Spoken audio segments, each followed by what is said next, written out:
కాంగ్రెస్ ప్రభుత్వంపై మాజీ మంత్రి తలసాని శ్రీనివాస్ యాదవ్ మండిపడ్డారు. అసెంబ్లీని ఇష్టానుసారంగా నడిపిస్తున్నారన్నారు. గత 2.5 ఏళ్ల నుండి అసెంబ్లీలో ఏ కమిటీ కూడా లేదని చెప్పారు. ఎథిక్స్ కమిటీ లేకుండా ఎథిక్స్ కమిటీకి ఎలా పంపుతారని ప్రశ్నించారు. సీఎం మమ్మల్ని తొక్కుతారని అన్నారు కదా, మరి దాన్ని కూడా ఎథిక్స్ కమిటీకి పంపాలన్నారు ఆయన. ఇక స్పీకర్ ఎస్సీ అనే కోణంలో చూడలేదని, ఉన్నతమైనటువంటి వ్యక్తిగానే గౌరవించామంటూ కూడా ఆయన స్పష్టం చేశారు.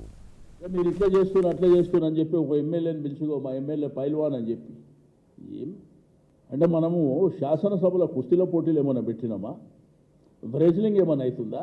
ఈరోజు ప్రజాస్వామ్యం లోపల ప్రజలు వారి యొక్క కాన్స్టిట్యున్సీ కావచ్చు, లేకపోతే ఆ ప్రజల యొక్క హక్కులు కాపాడడానికి, వాళ్ళకు మేలు జరగడానికి శాసనసభ జరుగుతుంది. ఇప్పుడు రాహుల్ గాంధీ గారు పార్లమెంట్లో సభా సంఘం వేయమన్నాడు. అంటే సభా సంఘం వేయమని చెప్పి డిమాండ్ చేయడం అది ఒక రాజకీయ పార్టీకి నైతికమైనటువంటి హక్కు.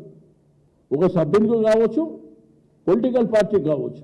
మీరు ఆ విషయాన్ని పక్కన పెట్టి ఇది ఏంటంటే ఫేర్గా విచారణ జరగదనేటువంటి ఉద్దేశంతో కదా చెప్పింది. రెండోది మమ్మల్ని సస్పెండ్ చేశారు. ఏంది సెషన్ అంతా సస్పెండ్ చేశారు.